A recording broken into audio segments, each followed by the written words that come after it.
Hi, welcome to Chaz Speaks, where I speak on things related to politics, motivation, things related to the culture, and things related to faith. And today I have a fellow YouTuber, Jay Bree, and she's just going to share a little bit about what's on her mind.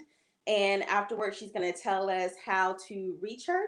But before we get into this, please remember to share, like, subscribe, and let's go ahead and get into this. So, Jay, I saw you at the Blexit event last weekend, and I have been following your channel. It popped up on my feed. I'm like, let me see what she's talking about, and I love your videos. I love your channel. So let's talk about how did you start to this channel? How did you begin the process of saying, okay, I want my voice to be heard? Okay, so I haven't, and I just made a video about this. I haven't been off of that Democratic plantation for too long. This process, it really happened, like I said, after my brother passed away. He passed away in July. Then that's when I started seeing a lot more about, Black Lives Matter, about this, about that. They were trying to defund the police. Meanwhile, we had a killer that was on the loose. You know what I'm saying? So I was like, well, no offense, all Black lives don't matter. And I seen that. You don't get a call whenever it's Black on Hispanic, any type of that. You don't get those calls. So that's what really started having me really look into some things that I was supporting.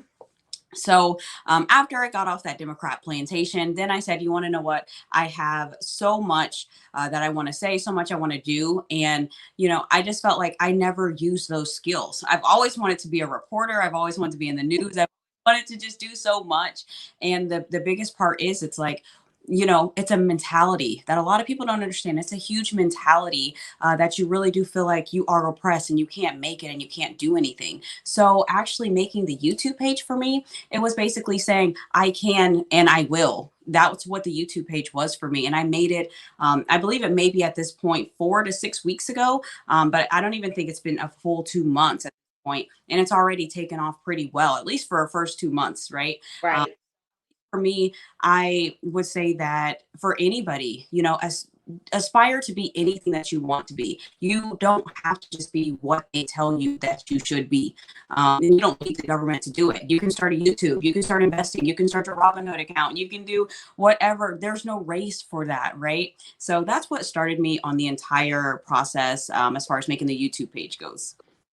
Cool, cool, cool. So I saw you at Blexit, and I've made a video that I'm going to upload about my experience with Blexit. And from my point of view, I loved it. I loved, well, one, we did not get paid, which I hear that a whole bunch of people are saying that we got paid. And two, we didn't have to sign any non disclosure agreement. That's another thing that's going around. And three, we were not coerced to go or bullied or anything like that. It was, I can't even, and I tell you, when I went back to my hotel room that night on Saturday, tears came to my eyes, and I get kind of emotional talking about it because the camaraderie that we experienced, the love, the support, not having someone screech in our face that we're uh, dumb, bootlickers, or anything like that, and just the prayer, just and I just loved it. And then the way that we were treated, it was just such an awesome experience. And this morning I got up, and it was around like seven something, which would have been eight something that time, and I was like, oh, we would have been in line to get our shirts by now. But I just, just hearing from Candace Owens, seeing Larry Elder, seeing Brandon Tatum, meeting Anthony Brian Logan. And then when I got off the airplane that Friday, I saw that invitation to the White House, which I have to print out. I'm going to print it out and frame it, because even whether you agree with who's in the White House or not, it is still, to me, a major accomplishment to get invited to the White House. Like, and I will treasure that, and my daughter will treasure it. But I think my daughter she's been hearing from some of her friends. She's afraid to tell people that she went to the White House because of what's going on. I told her, I said, baby, it's okay to love your country, to like the president, to like that hot, to like wearing that hat, and also to think that the first lady is pretty.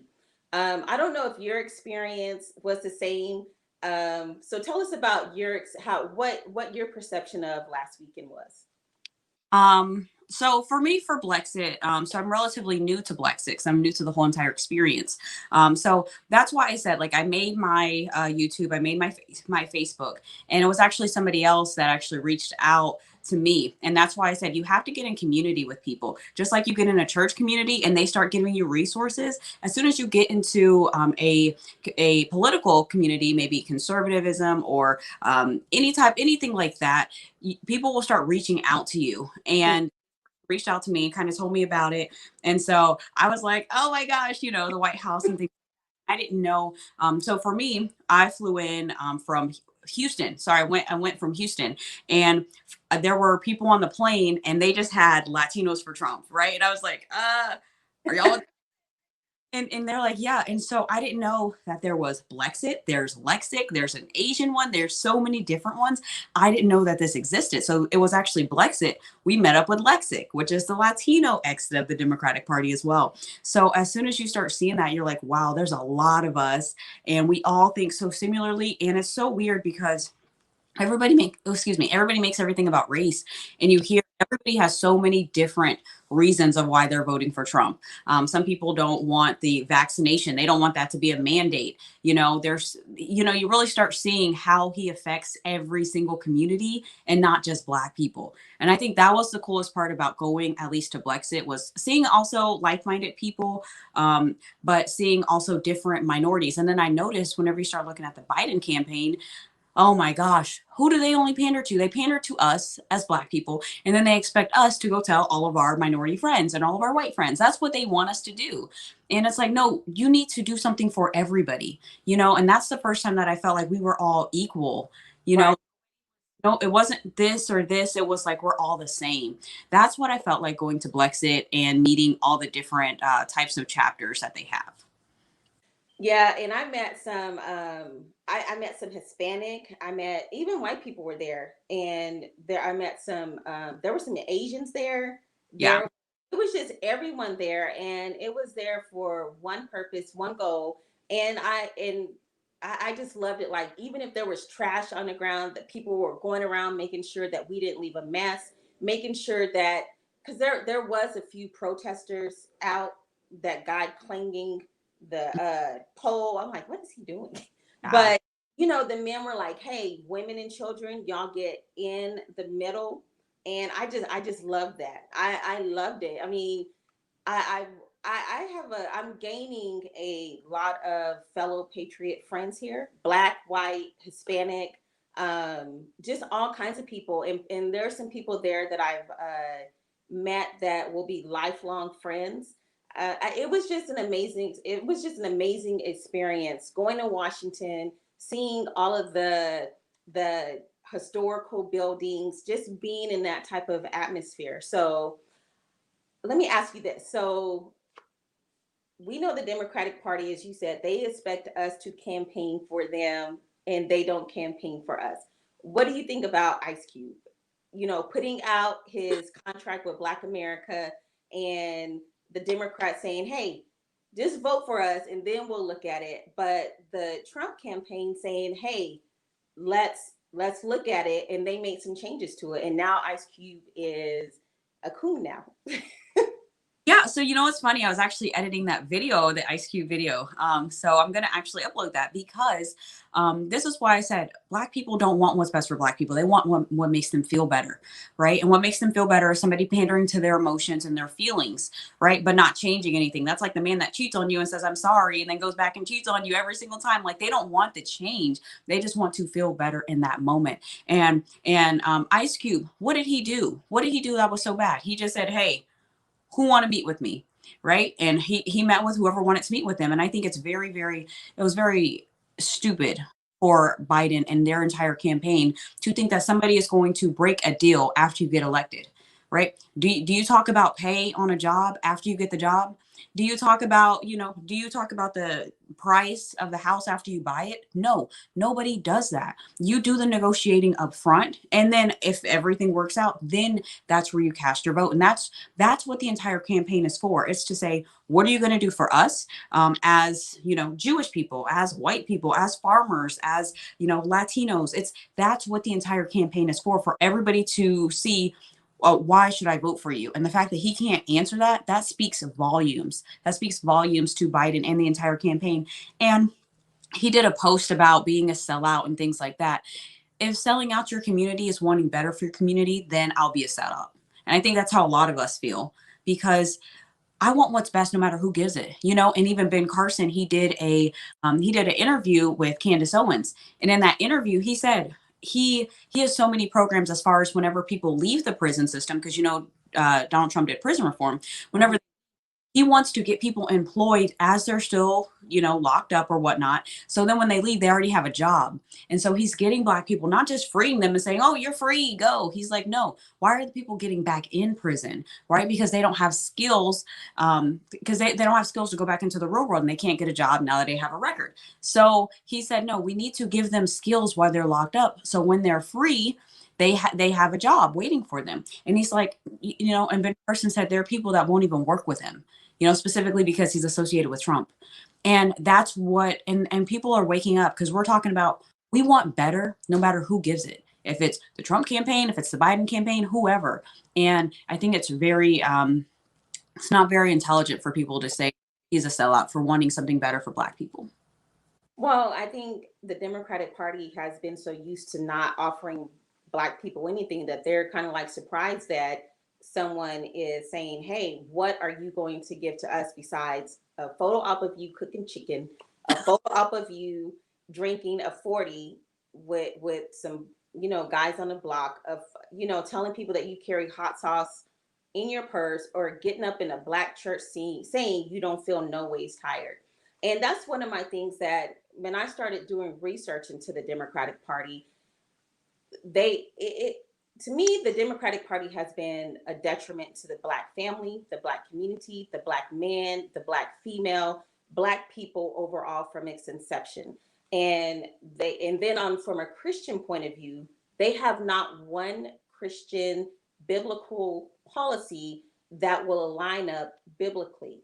And so I just can't support them from a Christian point of view as well as from a Black point of view, because I do love my Black community. I have three Black sons and I have one Black daughter. So I always want what's best for them. But from a Christian point of view, I have to find my identity in Christ first before I identify with any type of political party. And I believe that if I stand for his agenda, which is pro Israel, pro life, pro family, pro borders, because the Bible does talk about borders, pro legal immigration, because the Bible does talk about getting permission to go into someone's land, and then just the rest of the biblical agenda, then he'll stand for my agenda.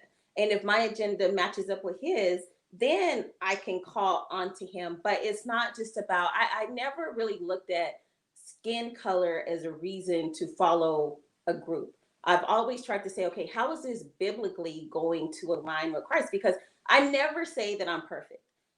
But the things that I've done, I've not tried to go rally and petition to get legalized. So I would rather stand on the side of God than err on the side of man. And because of my stance, I have lost a lot of friends.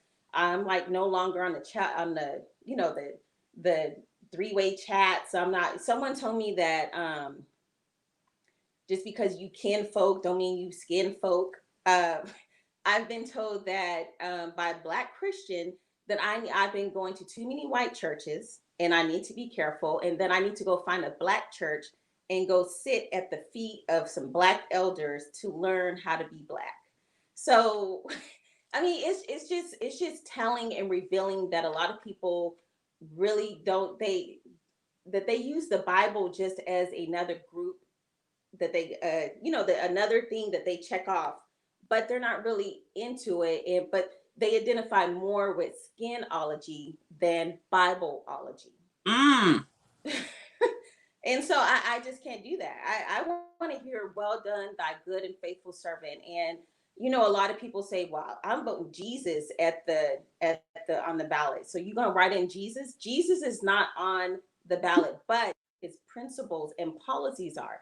And if he had to pick one party, I don't think that he's going to pick the party that celebrates abortion, that celebrates Planned Parenthood, that is against Israel and other biblical beliefs. So, I mean, I get a lot of flack from it, but I'm still standing. I'm still going to stand on the side of right.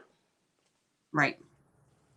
So, I don't know. So where are you going from here with your channel? How what type of what do you want? What is the purpose of your channel, not just for you but for the people who listen to you? So I haven't had a so there's a couple ways that I want to go with my channel. Some people know that I'm a nurse, but I don't necessarily want to go down the path of COVID, because I know, at least for me, I work around vulnerable populations of people, and people are losing their jobs by coming out publicly and saying certain things about COVID. Okay, so there's a lot of ramifications, and a lot of backlash for those people that you've seen they've came forward about their reservations about COVID.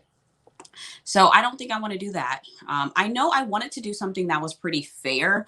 I wanted to do something that starts talking about every race of people, things that's wrong necessarily in the Black community, but I don't want to focus just on that. At least for me, I feel like I have went to other channels and I see that it's all about Black people, what we do wrong, you know what I'm saying? And I don't mind hearing that because I know that's true. But at the same time, I think that for me, I am really funny. So I like to bring like a little bit of jokes, a little bit of like, I'm more witty. I wouldn't say I'm funny as I am witty. And I have like the little comebacks for things. So I think just making it fun, making it funny. And if it's something serious, starting to talk about something serious, starting to talk about different races and different ethnicities of people, because there are struggles that every single race face. At least for me, like I'm out here in South Texas. Okay, who are you going to see? White or Hispanic? That's basically it. You'll be pressed to find other Black people, and if you do, it's like, oh my gosh, Black people. So whenever I went to Washington D.C., that's the most amount of Black people I've seen in a very very long time, right? And whenever I drove to St. Louis, I was like, oh my gosh, Black people. You know? So everybody has issues, and what I would like my channel specifically to do is just start focusing on one, making things that are funny about the Democrat Party, but also finding the issues that a lot of us have to go through and just looking at that. We can talk about the cost of health insurance. We can talk about the unemployment rate. We can talk about, especially the Paris Accord, because basically they're taking a lot of jobs from the United States and they're taking them overseas, right? They're looking like, oh, we're trying to help climate change. No, you're just moving it and you're just taking all of our jobs there so that it looks like, oh, we're bringing down emissions in the United States. But what about China? China's Oh, they're that's one. I know. the same exact things that we are stopping being built here. They're building them in China. They're building them in India, and they already have the number one and number two issue of emissions. So I want to just talk about things that affect all of us. I know whenever you're Black, they only want you to focus on Black issues, but I don't want to get stuck in that. I know I saw my page going and starting to be stuck on Black issues, and I don't want to make my page specifically about Black issues. I wanted to make it about American issues. I agree. Because for me, it's not just a Black thing, and I have a heart for God, and God has a heart for everyone. So, and that's why I really didn't. I mean, I don't get caught up in a lot of you're Black, so you're supposed to do this. Now, there are some Black things that just are assimilated with Black people, but my mission is, if God tells me to go minister to a Hispanic lady across the street, I'm not going to let the fact that I'm Black and she's Hispanic sway that. I have a neighbor who's white, and we're both single parents, and me and her both help each other.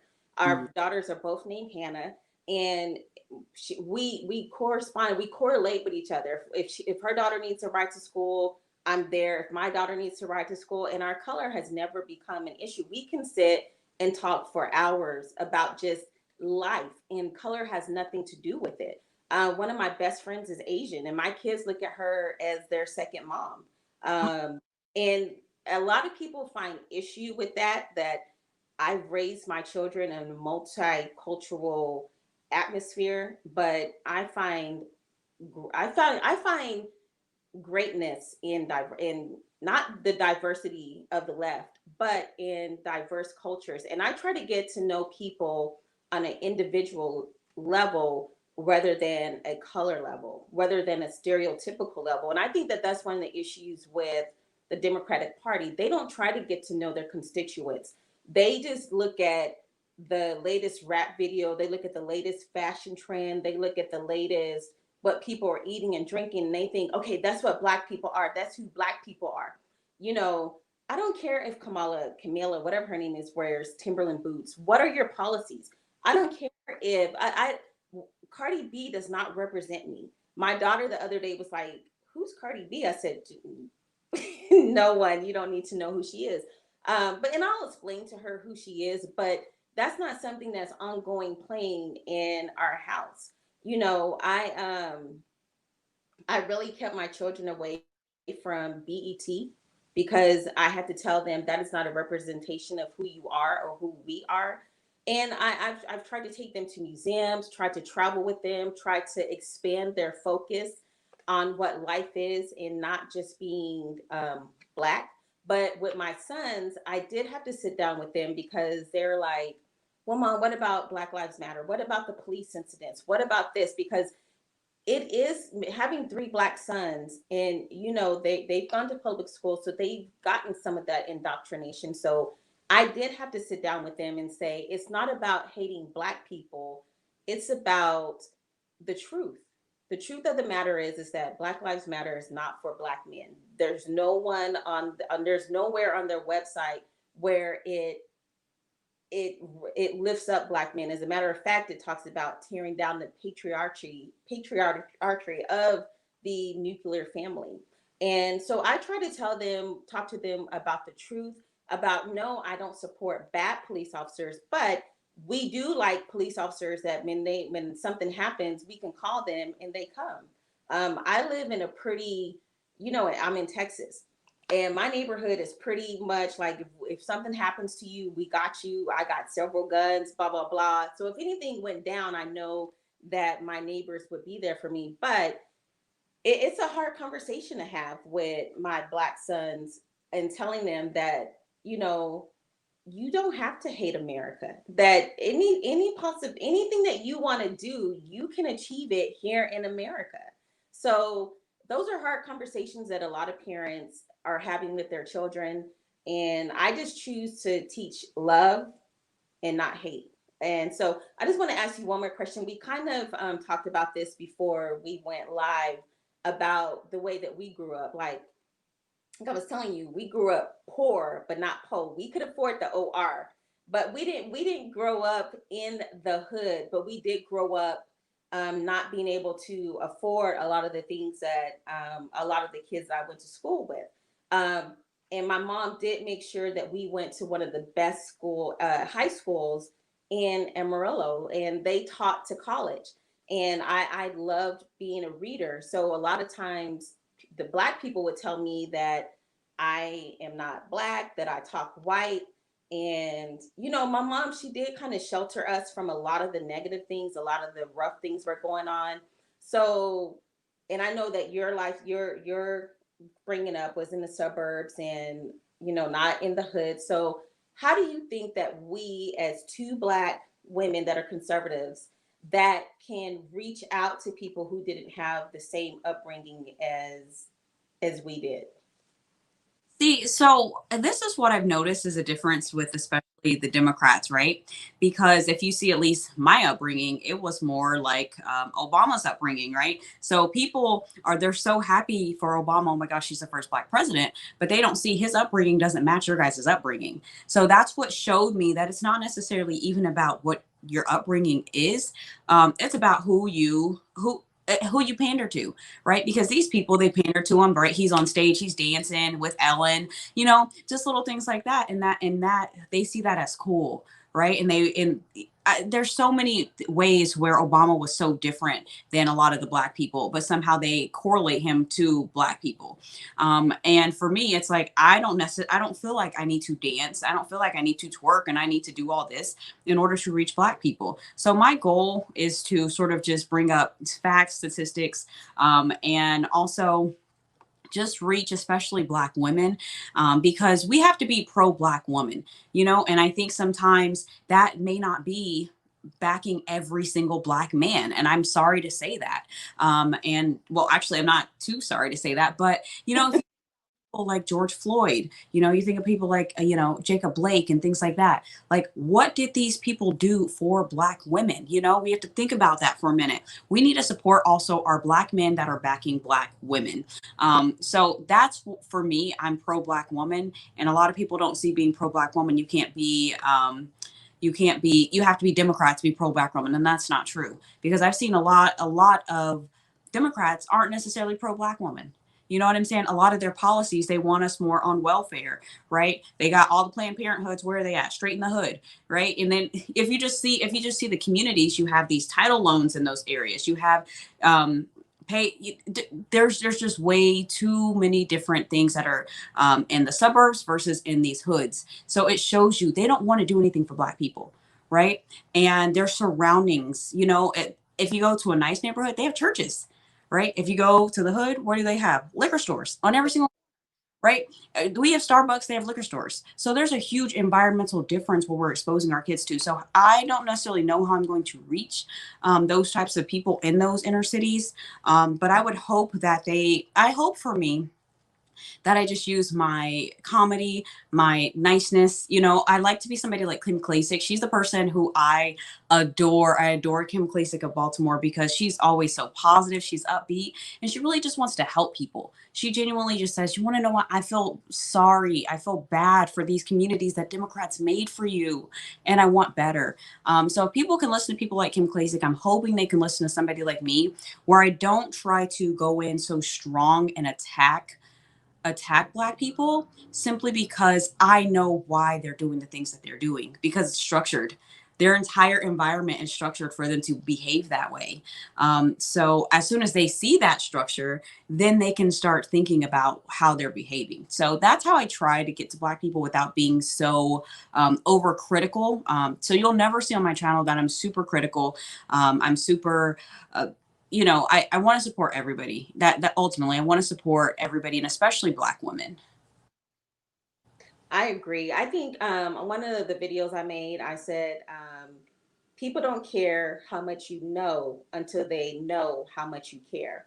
And I think Mm, that if you go in and from an empathy, because even if you don't grow up in that type of environment, you still know human nature. You still People want the same thing. They want to be valued, they want to be loved, and they want to be understood. And even though, just like I can't really understand someone who has grown up in Beverly Hills, but we still have those same needs and wants that need to be met. And that's how I talk to people. Like, I just, one of the greatest things that you can do to know someone is just ask them a question about themselves. And mm. that opens up a multiple arena where you have their ear. I have been talking to someone at a grocery store about, oh, what do you do with that meat? Not even thinking about and I ended up listening to like their story and ended up praying for them right there, just because of a question. There's so many hurting people out there. And I think a lot of these people follow these groups just because of misplaced anger. I think that they're hurting. They may be angry that they didn't have a father in the home, that their mother, about their upbringing, they're looking for someone to blame. And, I think that if we can lend our voice to the voiceless and share, be empathetic, be sympathetic, be caring, but also bring the truth, I think that they'll be open to listen. And if they're not, at least we did our part, because like Jesus said, go out, preach the gospel. If they listen, great. If not, shake the dust off your feet and keep going. And so, but I think one of the first things that we have to do is just pray for our nation, pray for these people that have this stronghold of victim mentality, because even though you've been victimized, doesn't mean that you have to stay a victim. You can use your victimization to rise above and use your what happened to you for someone else. Mm. So, Jay, thank you so much for being on my show. I hope this is not the last time. I'm thinking about doing like a hot topics, which is kind of like for women asking different fun questions, kind of veering away from politics for a little bit. And hopefully, you'll when I get that together, you'll be one of the people on the hot topic stand. But before we go, tell people how to reach you. So everything is J Bree. I used to have different names for all of my channels, and then somebody's like, "They're not gonna know this, okay?" So for Facebook, J Bree. For YouTube, J Bree, and I just got Instagram. I'm not an Instagram person. Underscore J Bree. I will eventually get Twitter. I'm not into all the technology personally. I just think it's really brainwashing. But I said, you want to know what? If it's going to be brainwashing, I want it to be brainwashing me with something that I can think it's positive. So I don't necessarily, I may not follow everybody back if you follow me. But if I see your channel and I see it's positive, then I will follow you back. So that's where you can reach me anywhere, J Bree. All right, and also I'll put your channels in my description once I upload this. And again, thank you so much. So people watching, thank y'all for watching. Let us know in the comments what you think. Share, like, subscribe. Go to Jay Bree's page. Mhm. Support her voice. Get it out. Share her videos because her voice is another voice that needs to be shared amongst the community, not just Black, but white, Hispanic, Asian, and everyone else. So, and I just want to leave with this. So, my brother is one of my only family members that support my channel. So before I go, I want to give a shout out to my baby brother Kareem. I love you and thank you for the support. And we'll see you next time. Thank you. Bye bye.